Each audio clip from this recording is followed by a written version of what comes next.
CNN Chile y Bio Bio, la radio, presentan Tomás Mochiati, la entrevista.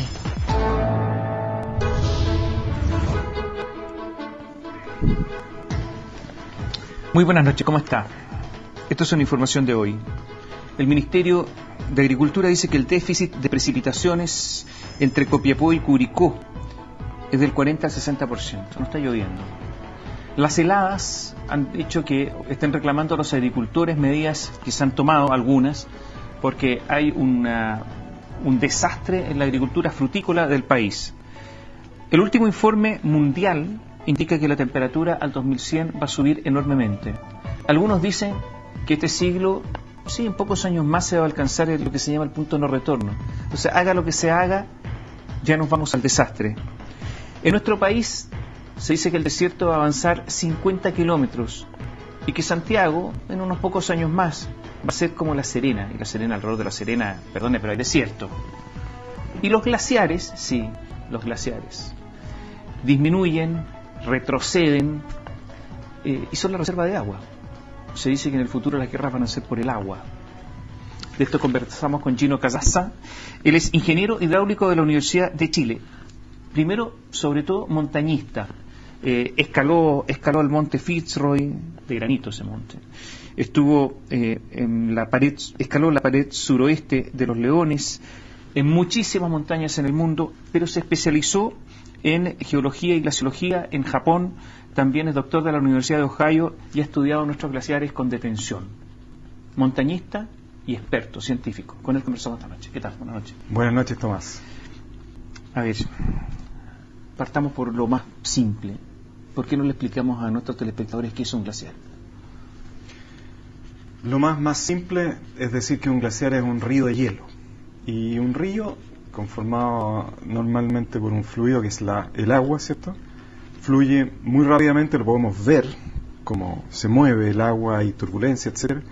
El glaciar es un río de agua congelada que fluye muy lentamente, pero fluye y no hay turbulencia normalmente, es un flujo laminar, pero es una masa de hielo a escalas humanas permanente.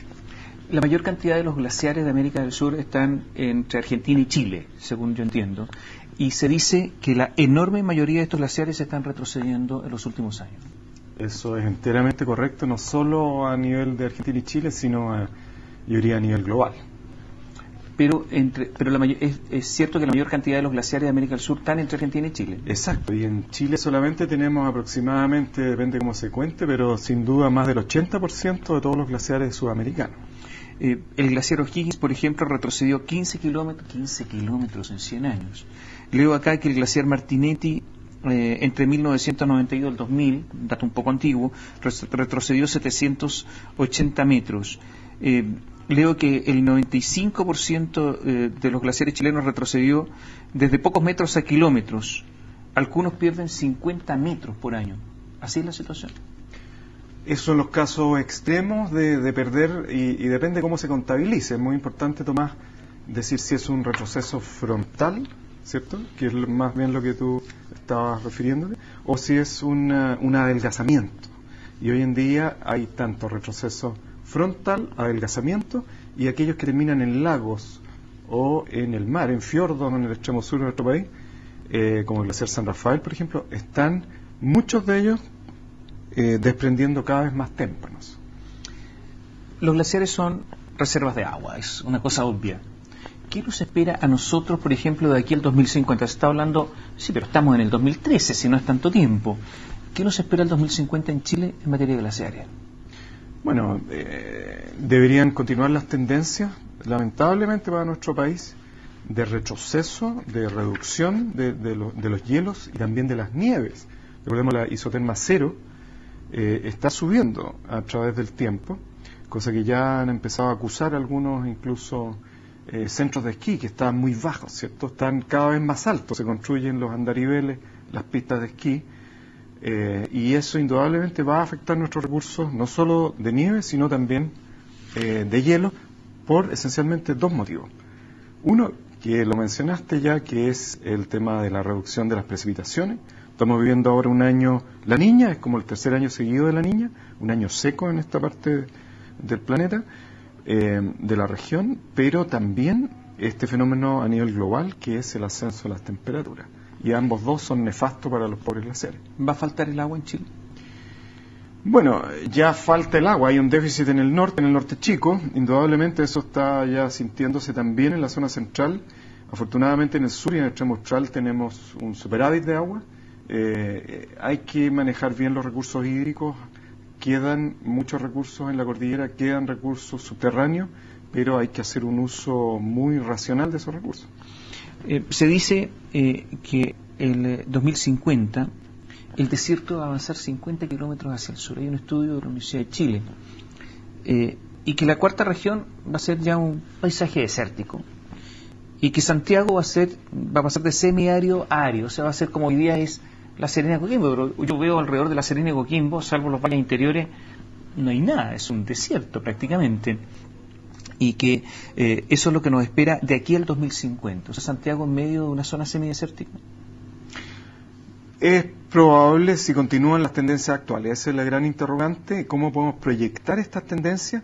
Y en cuanto a temperaturas, es bastante confiable el hecho que como estamos inyectando como sociedad a nivel global esta enorme cantidad de gases de efecto invernadero, que son la quema de combustibles fósiles principalmente, entonces va a aumentar la temperatura. Pero, por otro lado, ¿cómo predecir las precipitaciones? Y en eso no hay tanta claridad como las temperaturas, pero lamentablemente lo que hemos visto a nivel secular, hablemos del último siglo, desde La Serena hasta prácticamente Puerto Montt, es una reducción de las precipitaciones con una interrogante que es la cordillera. En la cordillera los datos no son tan buenos y las estadísticas no tan robustas y por lo tanto no tan confiables, pero hemos visto una reducción de los hielos. Así que, ¿qué es mejor que ese testimonio natural que retroceden y se adelgazan en general los hielos, pero con varias excepciones? Leí por ahí que usted, Gino, en algún momento, seguramente en etapas más jóvenes, era un escéptico de que el hombre fuera el causante de todo esto, pero que después revirtió su opinión. Sí, es un converso. Soy un converso. ¿Qué lo hizo convertirse? Bueno, yo cuando estudié, y sobre todo allá en Estados Unidos, estamos hablando del año 90 aproximadamente, estaba en plena discusión este tema, pero no había suficiente evidencia todavía. Los modelos ya nos indicaban que inyectábamos más gases de efecto invernadero, subía la temperatura. Pero ¿hasta qué nivel estaba afectando?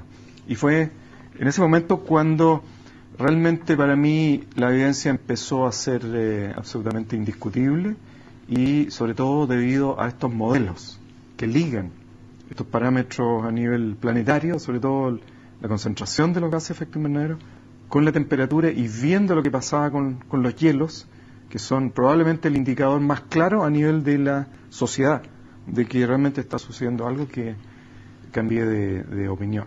¿Cuáles son los glaciares chilenos que más sufren en estos momentos? ¿Cuáles? Yo diría que todos los glaciares. Recordemos que hay una región en Chile donde no hay glaciares, y no hay glaciares en forma natural porque es demasiado árida. Es la región de Antofagasta, al interior, a pesar que hay suficiente altura en las montañas. Hubo glaciares en el pasado, en el Pleistoceno, la última era glacial, pero ya no los hay. Entonces yo diría que todos los glaciares sufren. Ahora, quizás donde están los glaciares más grandes, la Patagonia, la Tierra del Fuego, es donde vemos los cambios más notables de reducción de glaciares y ahí donde nos impactan más. En cambio, un glaciar muy, muy pequeño que se achique un poco más es menos relevante, a pesar que si uno muestra una foto, ¿cierto?, con un glaciar y después muestra una foto décadas después sin glaciar, como está ocurriendo con los pequeños glaciares, eso tiene un impacto visual muy importante, pero no así un impacto en recursos hídricos o en la sociedad en general. El glaciar más grande de la zona central, entiendo que es el glaciar Universidad, ahí en el Tinguiririca. Exacto. ¿Cómo está ese glaciar? Creo que es muy importante para la zona central. Ese glaciar está en reducción, pero hay un brazo de ese glaciar que ha presentado desde muchas décadas un aumento que ha sido quizás periódico, no tenemos suficientes datos tampoco, pero el resto de ese gran glaciar ha retrocedido y eso se puede ver claramente en fotos aéreas, imágenes satelitales y en visitas de históricas también. ¿Qué tan cerca estamos del punto de no retorno? Ha habido un informe recién mundial por parte de la ONU. ¿Estamos cerca del punto de no retorno cuando ya después de eso mejor hacer cualquier cosa porque da lo mismo? Hagamos un alto, volvemos en un instante.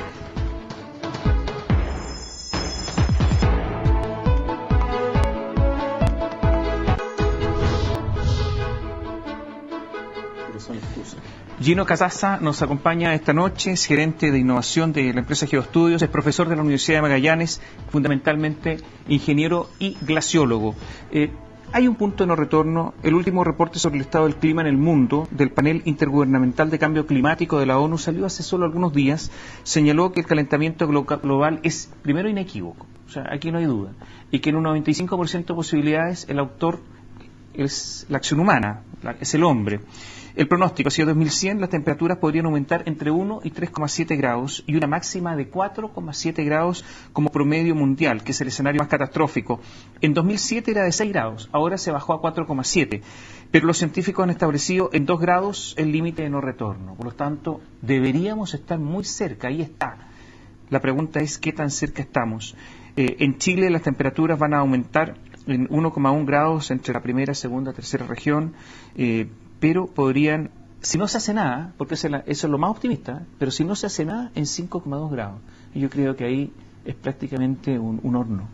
Podría ser, ¿o no? Si no hacemos nada, según esto.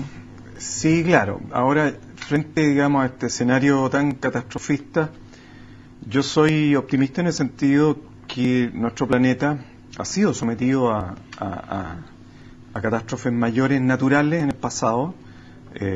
Ahora está en la mano del hombre, sin lugar a dudas, y las tasas, las velocidades a las que ocurren estos cambios son quizás mayores. Pero pienso que la Tierra, nuestro planeta, tiene una gran resiliencia, una gran adaptación natural, y por otro lado el ser humano tiene una gran adaptación.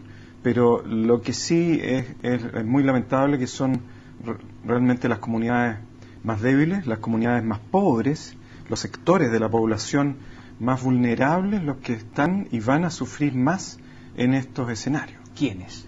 ¿Los campesinos pobres?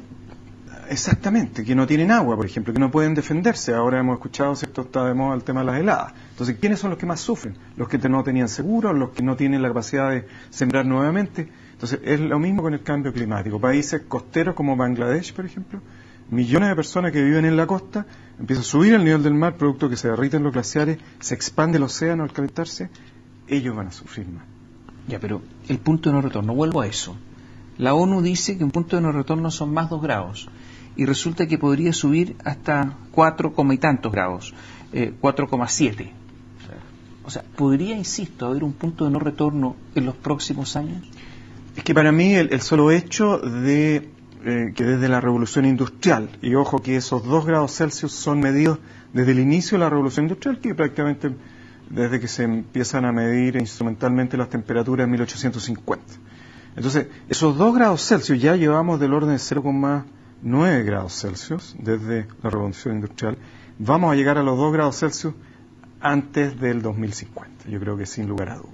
Entonces, para mí ya es un punto de no retorno el hecho de empezar a inyectar tal cantidad de gases de efecto invernadero que, por otro lado, ese dióxido de carbono permanece en la atmósfera hasta 1000 años o más, gran parte de esos gases. Entonces ya estamos en un punto de no retorno frente a la escala humana.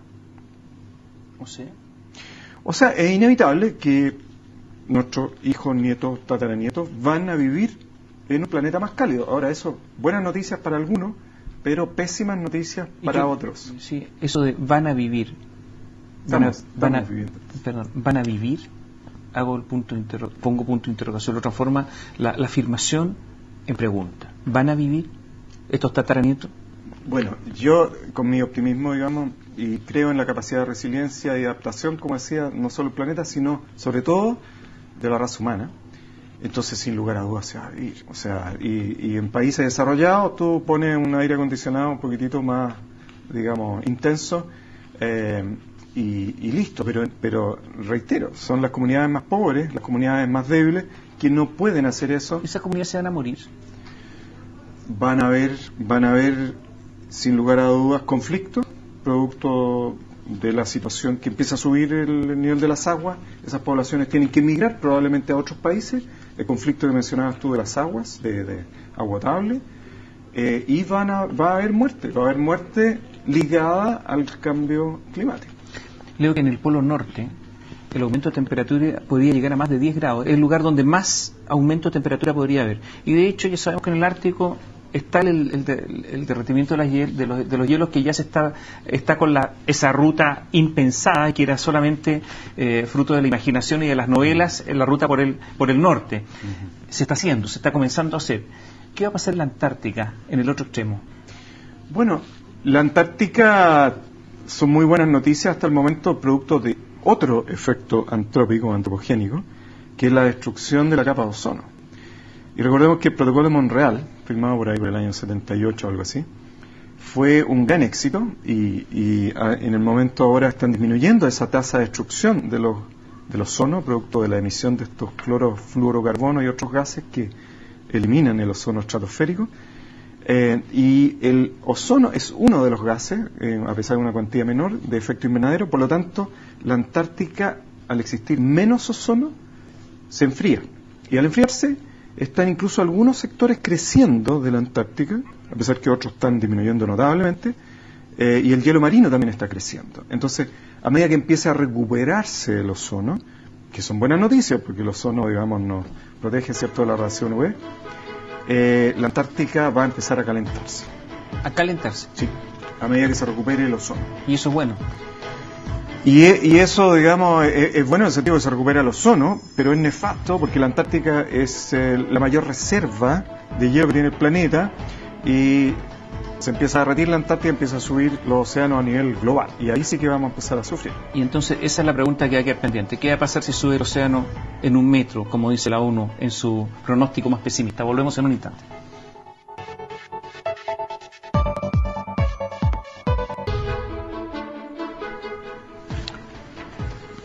Nos queda poco tiempo con Gino Casaza, y la pregunta quedó pendiente porque se dice que el mar podría aumentar hasta en 1 metro y que habría muchas ciudades con un montón de problemas. ¿Qué ciudades a nivel mundial? Por ejemplo, Nueva York, Miami, Nueva Orleans, Tampa, Boston en Estados Unidos, Mumbai en la India, Osaka en Japón, etc. Muchas ciudades con un montón de problemas. ¿Qué nos espera en Chile? Aumento del mar. ¿Qué va a pasar? Bueno, hay distintas respuestas en distintos lugares. Hay algunos lugares donde incluso en vez de subir el nivel del mar va a bajar producto de causas naturales. ¿Los glaciares cuando se van? Exactamente. Entonces la corteza terrestre rebota. En el extremo sur del país esa es la situación. Tenemos récord mundial de rebote isostático, como se llama.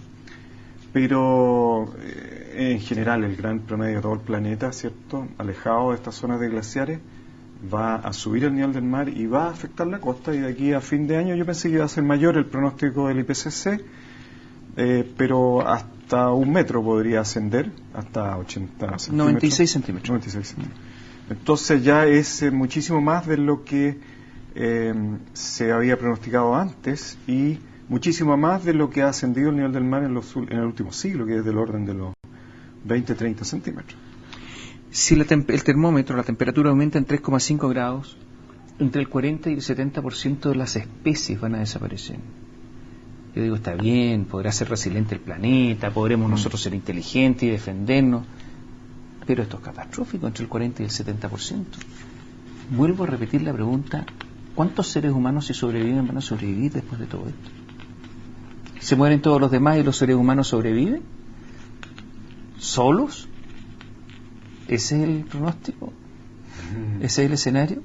Bueno, son escenarios. Ya estamos viviendo extinciones, pero hasta qué punto, digamos, es el clima y hasta qué punto son otras causas también antrópicas, ¿cierto?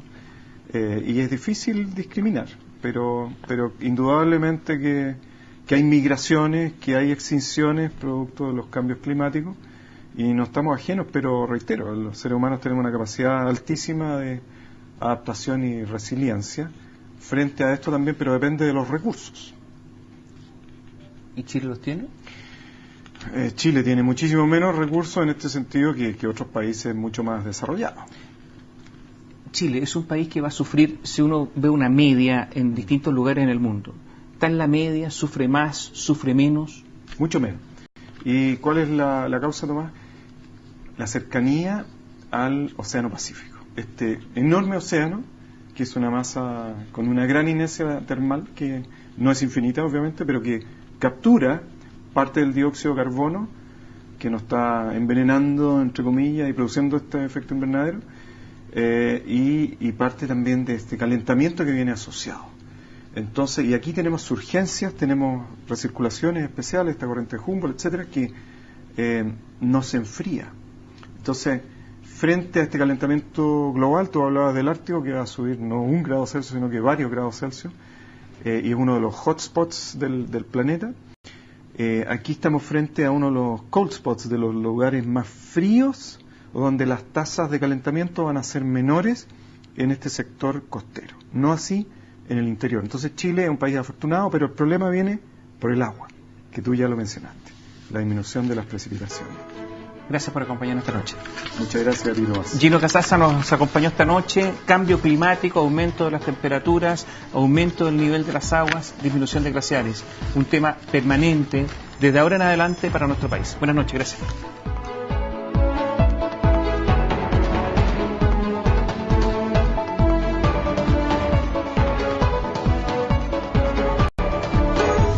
CNN Chile y Bio Bio, la radio, presentaron Tomás Mochiati, la entrevista.